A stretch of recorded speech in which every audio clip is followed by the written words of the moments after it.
That's one theory. The other theory is that in the last days of a presidential administration, it gets pretty chaotic in the White House, and people who want things and, they will come in and there will be a hurried frenzy to put stuff on paper. And that's why there are unprecedented things in these pardons. For instance, the J6 pardons, this has never happened before, where you give a pardon to a category of unnamed people, right? It says to the members of the committee, to the Capitol police officers who testified, to the staff, but it doesn't delineate the names of the people who are pardoned. So now, if you want to invoke your pardon, you actually have to go over a test to prove that you're actually part of that category, that I testified before the committee. Does that mean that the committee called you, that you talked to a staffer once, or does that mean you actually sat in front of the hall and testified? It's very weird. And the only explanation that I could come up with from people is that they were in a hurry. They didn't have all the names. It's amazing. Right? So, but why would you preemptively pardon the J6 committee? I mean, that's like the single most legitimate, morally empowered, great group of people ever impaneled in this country. Like, truly. Well, I mean, there are obviously some theories about why they would do that, right? What? Mother Teresa, she was such a great person, we're going to preemptively pardon her. Like, what? This is like crazy. No, it is absolutely crazy. And if I were some of those people, I'd be offended. Yes. Especially the people who testified and who didn't lie under oath, yes, for instance, right? Because they're all named. All the police officers who testified to the committee. Now, what if they're only really trying to protect a couple of them? And there are some very conspicuous names. I think we know who they are. Right, yeah, exactly. The ones they're trying to protect. Right. But what if you're one of the other ones who just gave some testimony? Well, they interviewed hundreds and probably thousands of people, right? Yeah, it's some number like that. Massive number. And I assume most of them told the truth. I mean, right. Most people do tell the truth, actually, I think.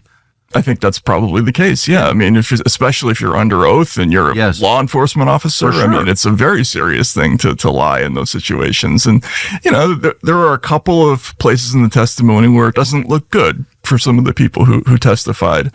But for the vast majority of them, I would take it as a grievous insult to be given that pardon. And especially to not be named. That's what's so weird about it. But it suggests what I have thought from the first week, which is there are like serious crimes here.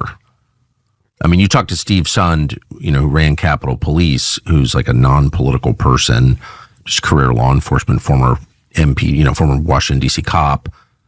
I don't think he has any weird agenda. His story's so unbelievable.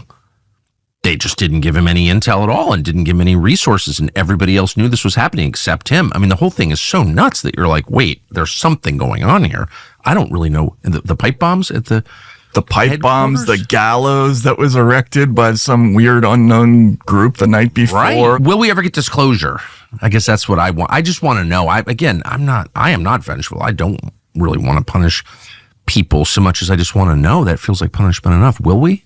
I think we will. I think we're heading into a golden age for investigative journalism. I think this is after 8 years of crazy, misleading news stories and dead ends and unanswered questions and fake news, ranging from Russiagate to Nord Stream to, the COVID origins where we were actively kept away from one side of that story for years.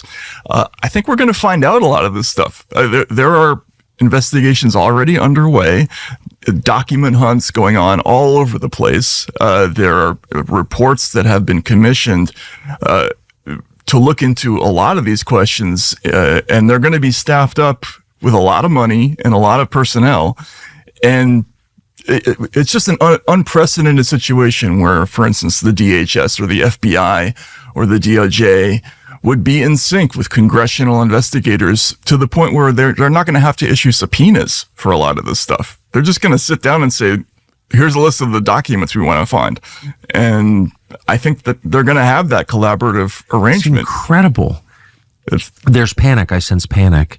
And I sense it in some of these confirmation battles, particularly the sort of offline stuff that you don't see in the media, but just when you find out the lengths to which permanent Washington is going to, say, sabotage Tulsi Gabbard, who's an Army officer who's had a clearance for more than a decade, carries an automatic weapon. I mean, clearly we trust her with America's, defense. Why can't we trust her with America's secrets? Well, of course we can. So what is this? And it really is, people are panicked that what they've been doing is going to come to light, I think. Well, they should be panicked, because if you read the executive order on the weaponization of government, it specifically empowers the Director of National Intelligence to conduct a wide-ranging report into the possible misdeeds of the entire intelligence community, and orders her to come up with anything negative that they can find. Holy shit. So can you imagine? No. Right? I mean, that's like trying to make a list of everything. She'll be doing it from now to the end of time. But no, I mean, in perfect seriousness, it's setting the stage for, kind of a second church committee hearings era. And that was a great moment in American history. Once every 50 years. Right. We find out what they're doing with their black budgets. Yeah.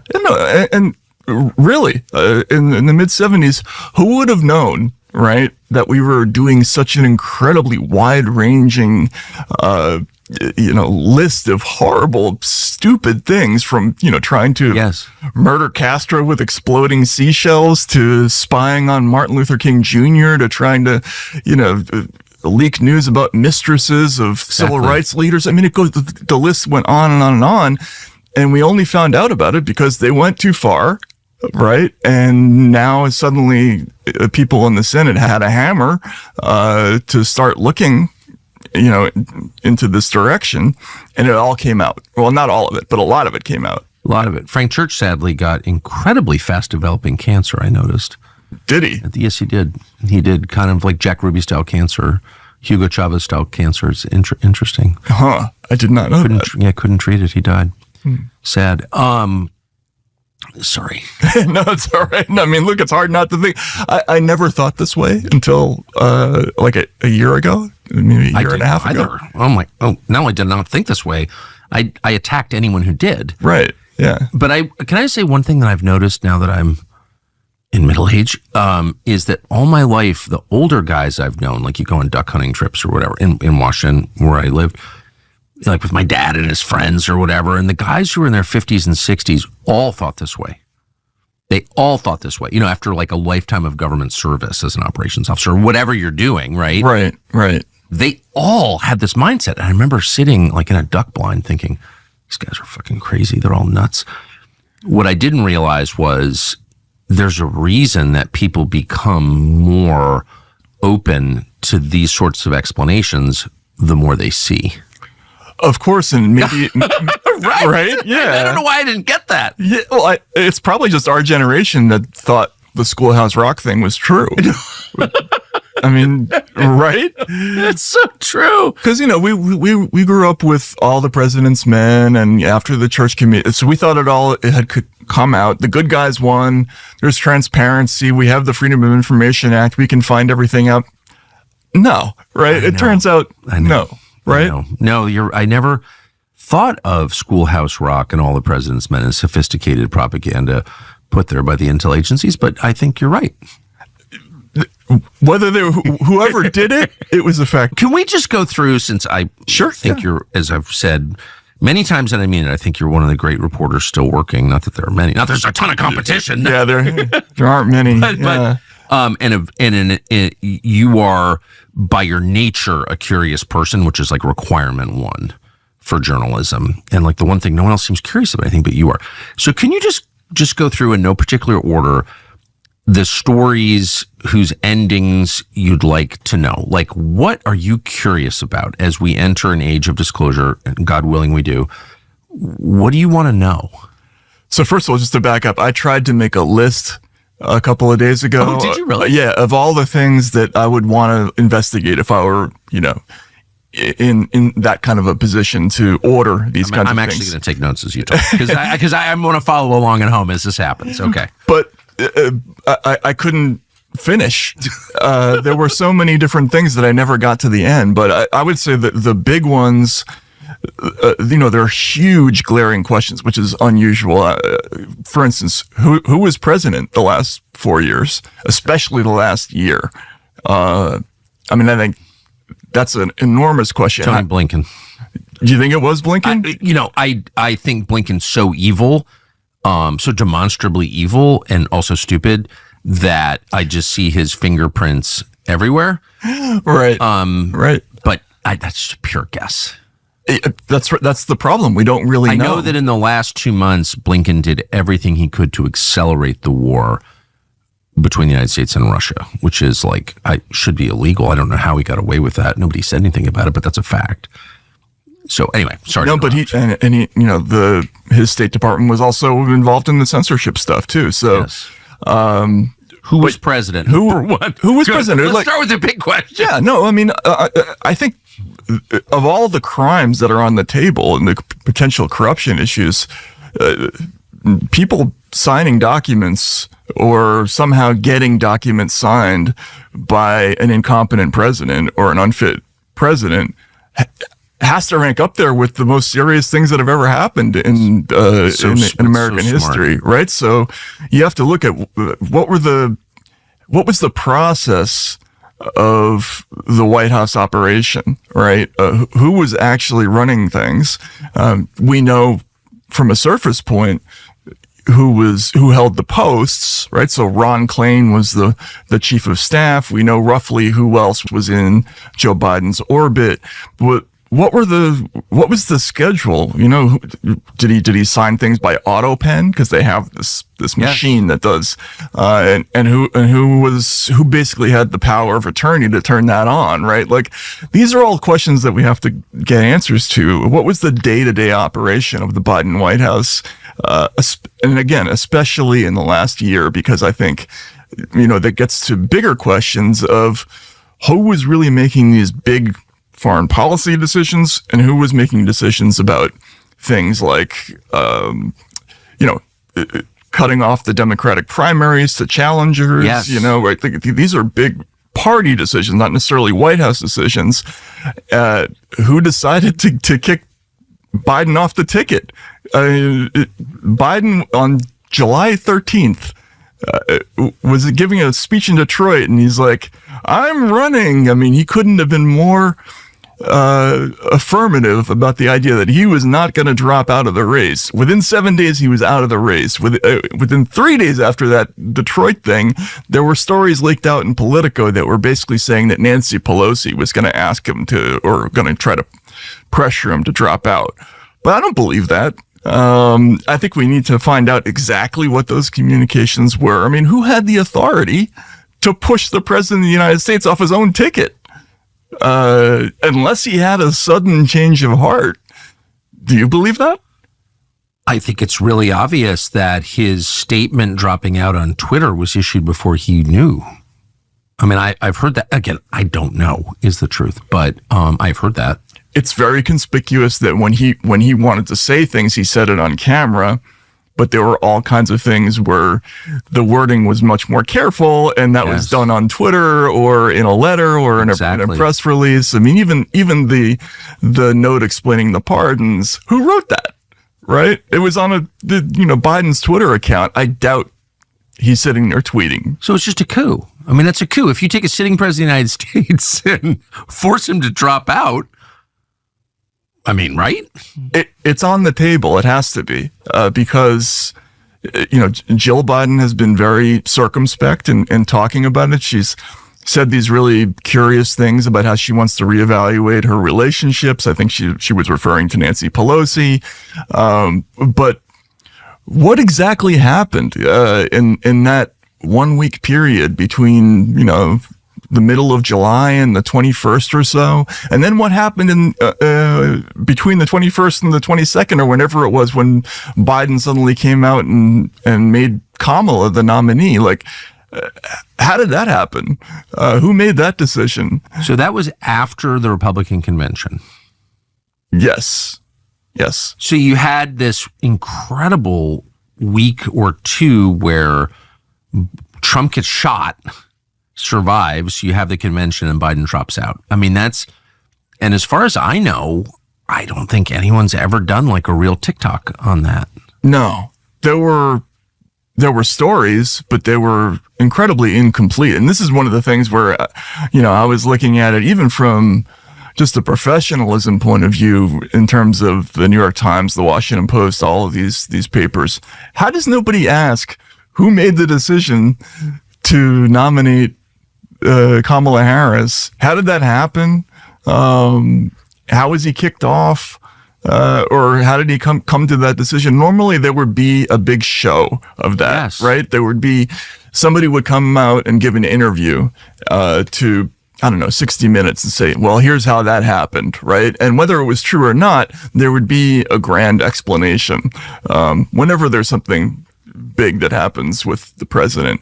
Here they just kind of did a little tweet or a press release, and there were things that were leaked out in newspapers.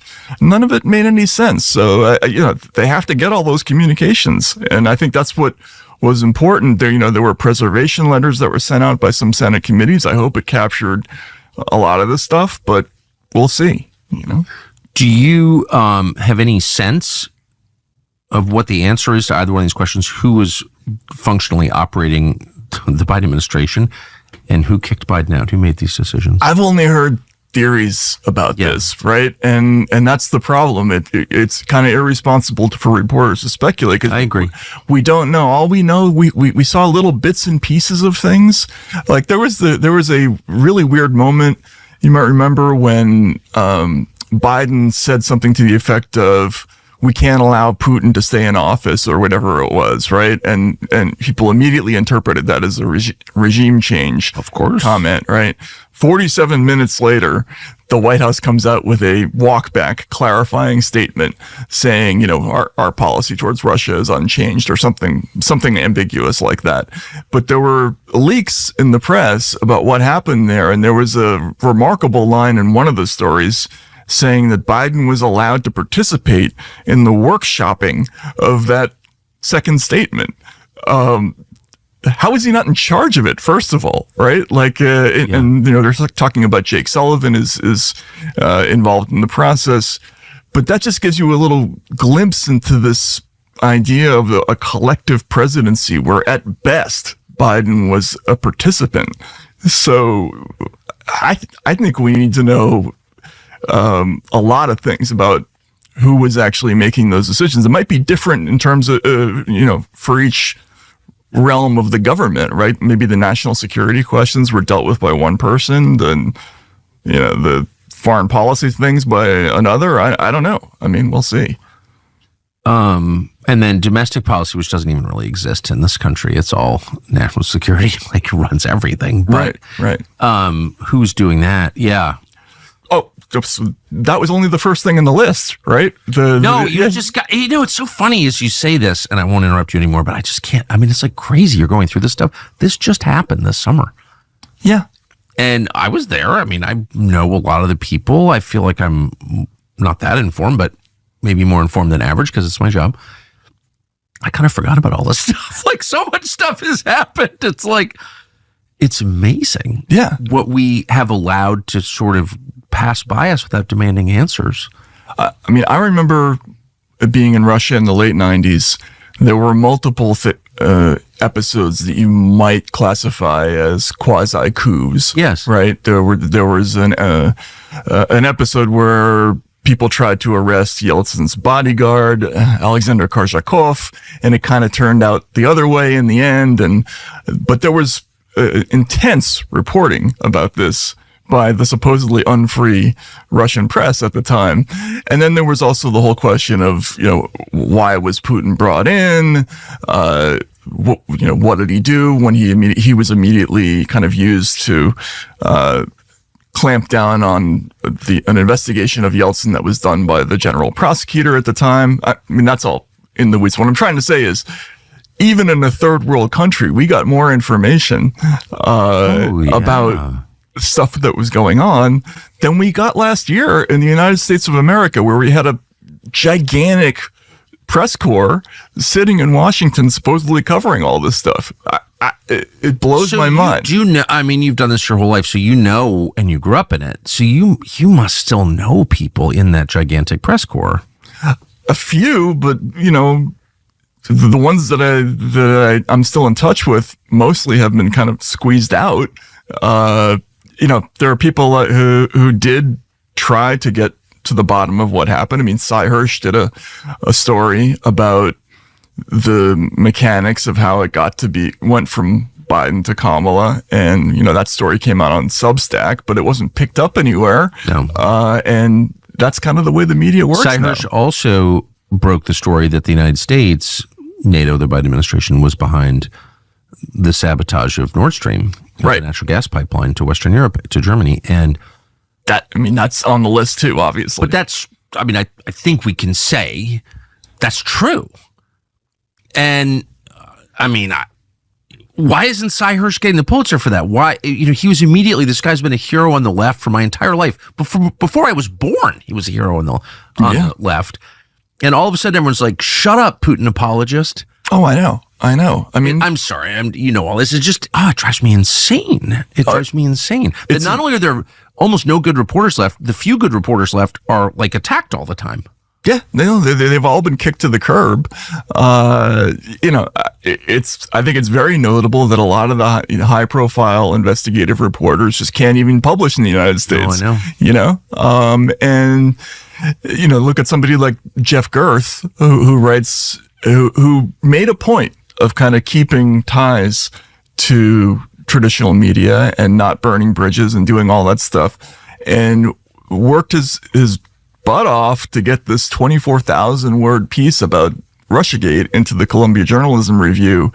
And it should have landed hard. It should have landed like a Mike Tyson uppercut, and people just ignored it. So even when they don't kick you out of the club, they ignore the hardcore reporting. And Jeff Gerth, for people who were, under 40, was definitely one of the most famous investigative reporters in the world and feared. Yeah, New York Times front page. Worse, Jeff Gerth. Yeah, big deal guy for many, many years. He was the bulldog going after the Clinton administration on everything, right? So, when he did a story, it mattered. It was on the desk of every senator in the country. Of course. And that's what's so interesting about this period, is that there is none of that. The stuff that lands on the desks of people in the relevant committees in Washington is PR. There's no reporting there for the most part. Maybe that will change now. I don't know, but I doubt it. People read your stuff, I happen to know. So that's good. That would be great. They do. Yeah. So, okay. But Nord Stream, don't forget that. Okay, that's so on Nord Stream. Let's go to Nord Stream. Now I'm going to stop interrupting. Nord Stream. What do we know? We know that there's 5 or 6 shifting official explanations of what happened. They eventually settled on this kind of labyrinthine story about a rogue Ukrainian operation that apparently, without our input, went and did this. Yeah, I don't believe it. It's laughable to think that that's true. And so, but that's the kind of Nord Stream is just one. It's like looking up at the stars in the sky. That's just one of them. And that's a huge story. Think about it. That could have started the German economy. It will destroy the EU. Ultimately, when people wake up from their dream state, it will destroy NATO, because it was an attack by one NATO power on a NATO ally. Another NATO member was attacked by the United States on Germany. So, and it wrecked the German economy. Absolutely. It's strained the incoming relations, and it's just, it could have resulted in, an immediate nuclear escalation. There's so many different things, and it was a massive ecological disaster. Yes. It was a Deepwater Horizon level environmental event. It's the greatest man-made emission of carbon dioxide in history. Right. And it's a tiny footnote to the insane lunacies that happened during this period. I'm sorry, but it is. Like, Nord Stream is, if you're making a list of the 10 weirdest things that happened in the last 8 years, it's probably at the bottom, I would think. I mean, Wow. I mean, don't you think? I mean, Russia. I think that's right. I just, I like Western Europe. I think it's important to have a thriving Western Europe. I don't think they're a rival. I think they're a complementary region to the United States. And to see it destroyed intentionally by the Biden administration, look, it's just wreck Western Europe. Like, why would you do that? And so I'm fixated on it. But you're right. So what are the others? So COVID. Okay. I mean, there are so many different areas where they're going to have to reinvestigate that. We just went through a period where, there was sort of mass stonewalling of Congress when it was trying to investigate what happened with COVID. There were key people like Peter Daszak from the EcoHealth Alliance who just didn't answer subpoenas, right? And so we're gonna there are documents that we know exist that we're gonna get now, with FBI communications between the Bureau and a lot of these scientists, dating back 10 years, and it's gonna tell a crazy story. I mean, a really interesting story. There's a reason why Fauci's pardon is backdated to 2014, because that's the time period that they're going to have to start looking, which is, when did we start defying the ban on gain of function research? We clearly did. I think that's pretty established at this point. Why were we doing it? What connection did that have to the Wuhan thing? What kind of advance notice did we get? What kind of lies were told about it? Who were responsible for those lies? What information did we get about the inefficacy of the vaccine? And how did that connect to statements by the CDC and the White House? This also connects to the censorship issue in a major way, because there was also a sort of massive effort to control the public conversation about this that went through the health agencies. So we know they're looking at that. And that's another executive order, by the way. The free speech order, directs them, the Department of Justice, to come up with a comprehensive review of all the censorship stuff. So we're going to find out about that. But I just think COVID is a gigantic rat's nest of stuff. And, it's going to be like a turkey shoot where every direction they look, they're going to find something, revelatory. The question is, will that information reach the public? Because there is the intermediaries, the media. So like congressional investigators, executive branch agencies like DOJ, they're constantly, inspectors general, they're always releasing reports, and no one reads them because nobody picks them up in the media. Do we have enough interested reporters to disseminate what they find? See, I think we do, because I think what we think of as the media is dead. They no longer really matter. The media that matters now are people like you and Joe Rogan and other, there's podcasters out there. There's this gigantic, thriving, independent media culture. It's incredible. That turned the last election, clearly. Yeah. It was also abundantly clear that the old media no longer had any ability to control the narrative about anything. They're totally discredited. So I think this stuff is going to come out, and because it's going to be so explosive, it's going to sort of solidify and heighten the prestige of all this new media. I think we're probably going to see whole institutions that are going to be built around these disclosures. We're going to have new newspapers, new TV stations. So I normally save this for the end, but I'm feeling so enthusiastic, I'm going to do it now in case people don't get to the end. Where do people find you? How do they support you if you've made it this far in this conversation? You're like, this guy's unbelievable. I'm sorry, shamelessly promote for just one second. Thanks. No, I'm at racket.news on Substack, where a lot of these news sites are. For those who didn't grow up playing squash, how are you spelling racket? RACKET.news. Right. So racket. So racket. Not squash racket. Not squash racket, like that's a racket, which exactly. this is. Yes. It turned out to be aptly named. So nice. But yeah, no, I'm feeling very optimistic now. I think there are still some holes in this new media landscape. We don't have the huge institutions that have reporters who have beats, which I think is crucial, right? Because you need to have people who develop sources in one small area. I agree. And you saw that with Julie Kelly on January 6th. Julie Kelly, I don't even know what she did before. She's purely kind of a creation of the internet. Well, she's a self-creation, but her medium was the internet, and X specifically. And she just got mad about January 6th and just relentlessly focused on that. I'm sure she has other opinions, but she only did that. And I mean, man, this one woman who I think she's my age-ish, like unearthed all this information that was like, no one else got it except her, because she was just so focused on this thing.